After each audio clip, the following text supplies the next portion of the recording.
Well, guys, there's so many facets to this playoff series, this play-in series, if you will, between the Blue Jackets and the Toronto Maple Leafs. And we're going to break it down in all aspects of the game. And let's start with the forwards and how they are going to match up and who needs to be a big performer.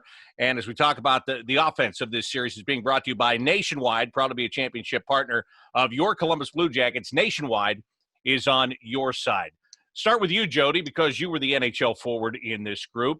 For the Blue Jackets, they've had trouble scoring this year, and actually you can go back several years. They lost a lot of that scoring skill last offseason. Who are some of the guys that have to step up, take it to another level if they really want to have a chance to win this play-in series against the Maple Leafs? Well, Bob, I'm glad you started with me because I'm a former NHL forward. Now, when it comes to scoring and being a forward, I'm a better analyst when it comes to talking about that. So I appreciate that. Everyone wants to match this up as the skill of the Maple Leafs versus the will of the Columbus Blue Jackets. But if the Blue Jackets want to win this series, some of their skill has got to really take advantage of opportunities that they're going to get. They're going to get opportunities. And for me, two of the center icemen that stick out are Pierre-Luc Dubois, who for me has had an okay camp to this point. Now, he's a young guy. He's an emotional guy. I think that spark will be lit for this guy in game one against Matthews, a guy that was 2 picks ahead of him in the draft, a guy that he wants to take down. I love the way how he got under the skin of Tampa last year. When you can get key players off kilter and out of their comfort zone, and Pierre-Luc Dubois does all kinds of subtle things away from the puck, extra bumps after the whistle. He's good and tight. He's hard to play against. For me, he's a key one. And look, at Kucherov get suspended. I think Dubois had a lot to do with that last year. And the other key for me up front in the forward core is a guy who expectations for we've dropped them, Bob, on Alexander Wenberg. He's settled in as a safe playing, reliable, almost sometimes I think, could he be a good defenseman? I mean, that's the way he plays the game. I think he is closer to the net. He's better and more reliable, makes great subtle plays. I really think that with Texier and Bemstrom, they might have found something there, and Wenberg could be a key factor. Everyone's going to talk about Jenner in that line and how they're going to try to shut things down. Dubois is going to be a big focus for the Leafs. Wenberg is a guy who might have a little more room, and he's got to be a key factor really to lead the way because I think we've done way too much of waiting and seeing and wondering what this guy's going to do. The first thing everyone says about him is he has to shoot more. I think we're sick of saying that, and I think we need to be done with saying that. I think Wenberg's sick of hearing it, and everyone's sick of hearing it. I think this guy's got an opportunity to play impactful hockey right away, and he has got to be a key factor. When you mentioned Dubois and getting under the skin of the opposition like he did last year, another guy that was really good at that was Josh Anderson, who is not – well, he could be a part of this. He's on the roster. He's going there. But if he's not there, which is expected, is there going to be more responsibility for Pierre-Luc Dubois in that role? I think so. I think he's going to need some help. I don't know what Foudy can bring. I don't know what Robinson can bring, but their speed can surprise people on the forecheck. And it's not always the physical play. It's taking away time and space. Anytime you get the puck, you have a responsibility to your teammates to manage the puck, keep the play alive, and keep the play moving forward. I think guys like that, guys with speed, guys that have jump, they need to fill that role because Anderson played a key role physically. But I think his speed on the forecheck, which is the Blue Jackets' lifeline, I think the speed on the forecheck surprises the defenseman. And that's going to be a key in this series to jump and take away time and space. Because all those D-men want to do is get the puck to the offensive players and let them go to work. So I think Foudy, if he's in the lineup, and Robinson need to up that game and surprise people. Jean-Luc, as Jody was talking about Alexander Wenberg, you and I called that last scrimmage, which was on Friday before the team left to go to Toronto. And Alexander Wenberg, Emil Bemstrom, and Alexander Texier were really good. Now, I understand it's a scrimmage. There's no doubt about that. But Wenberg was shooting the puck. He had a goal. He was setting things up. And what we're hoping is that that's going to be something that we see a little bit more of. And maybe if those lines stay intact, that's a line that could surprise some people. It definitely could, Bob. And yes, Alexander Wenberg, like Jody just mentioned, look really good once they brought Texier down to that line. And what I like about this combination is, You have Wenberg in the middle. We just talked about it. Doesn't like to shoot the puck much. He likes to distribute. And we all heard about Emil Bemstrom likes to shoot the puck. And same thing with Texier. So he's got two perfect wingers right now where he can dish the puck. Seems like they have good chemistry. And it could bring up some nice goals for the Blue Jackets in the series. And we all know it's going to be key. How do you see that line? If things, so again, if things stay the way that they were in the last couple of practices, is the Wenberg line the second line? Is it ahead of the Boone Jenner, Gus Nyquist, Cam Atkinson line, which is obviously a very veteran line? Or do you slot them in as a third line? Or does it even matter? Because when John Tortorella has the team going the way he wants it to go, lines 1 through 4, it doesn't matter what they are in any given shift. Yeah, I don't think it's really spreading their talent across the board on all 4 lines. So yes, obviously I would say the Nash, Robinson, Foodie would probably be slated the 4th, but the 1st, 2nd, and 3rd are pretty even. And honestly, Bob, I would not be surprised. Now again, I'm basing this off of the scrimmage, which doesn't mean anything, but I would not be surprised to see Eric Robinson being elevated to another line just because of the amount of speed he brought in this in the scrimmage. And let's not kid ourselves. He finished a few nice goals where I was even surprised myself and probably surprised himself. And I'm sure that opened some eyes in the coaching staff. Hey, Jeff, let's take that a step further. I've said this before, and I don't mean it as any disrespect to Eric Robinson, but as he develops as a young player, I think he's kind of a poor man's Josh Anderson. He's a big guy. He's got incredible speed. The hands aren't the same, obviously. Josh had 27 goals last year. But, do you agree with that assessment? Could he be a factor?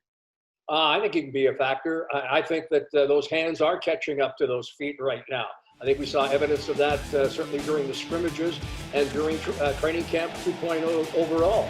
I think he's an important guy. And whether he's on the 4th line or, as Jean-Luc says, perhaps moves up, I think that he could be another key guy to provide some offense. And as you started the roundtable, the Blue Jackets are looking for offense after a season in which they struggled to score goals.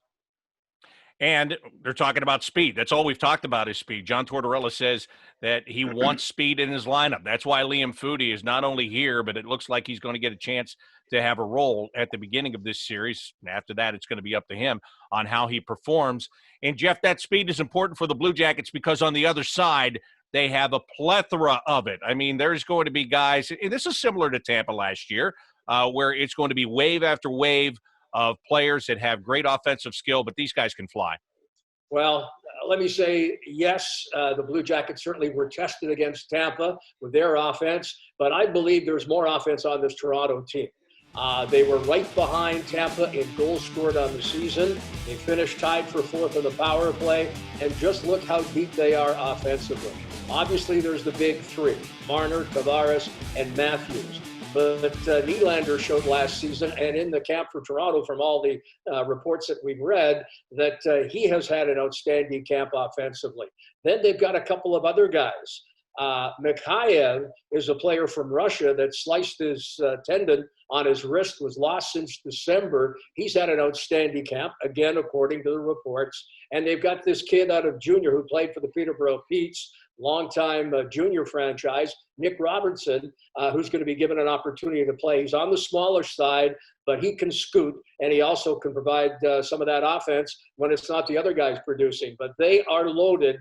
Defensively, certainly another story, and we can talk about that later, but they will score goals. They average almost 3.5 per game. As I said, they're one of the highest scoring teams in the Eastern Conference, and the Blue Jackets are going to have to find a way to shut that down. Jody, you love to talk about taking away the cross-ice pass against very talented teams, disrupting their flow and all of that. How big of a key is that going to be for the Blue Jackets in this series against Toronto to try to take that away, to try to force them to adjust and to frustrate them? Yeah, I mean, Jeff's buying into all the hype with the Leafs, and I get it. I mean, they got some good speed and good talent. And, those are great points, but they've got to feed off what they did last year against Tampa. And, you think that going right at the Leafs is the approach, but it's not, because sometimes good players want you to come right at them because then they can use your speed to make their moves around you. So it's tactful. You'll see the Blue Jackets at times back off, and it's usually when the defenseman behind the net has the puck and everything is kind of slowed down. It's called a controlled breakout. That's when you'll see the Blue Jackets forecheck back out and wait. And it'll be the first forward will be right at the blue line, so the Leafs blue line, and then 2 forwards at the dots and 2 forwards at the dot line at the blue line, setting up like a little triangle trap. And what that does is it keeps all the players tight. So if you stretch those players out, you're going to have those cross-ice passing lanes that the Leafs want. They want to fly fast, like Jeff said about their speed. They want to make the cross-ice passes and get the Blue Jackets playing outside of the dots, and then they'll find the holes and they'll hurt you. So you're right. I like to talk about it a lot, but it's what we see in practice. They keep it compact. They keep all those players tightened together. They kind of hold in that formation and keep the play to the outside. And as it gets closer to the net and in the zone, they try to squeeze it off or let it die in a corner or an area that's not a threat. So they'll stick with that game plan. It's a smart game plan. I just hope they don't get over anxious at times and try to chase things around. I think in this environment without fans, I think it'll be easier for the Blue Jackets to stay in their structure, because sometimes you'll hear the oohs and ahs, the roars, and you'll get scattered out of position.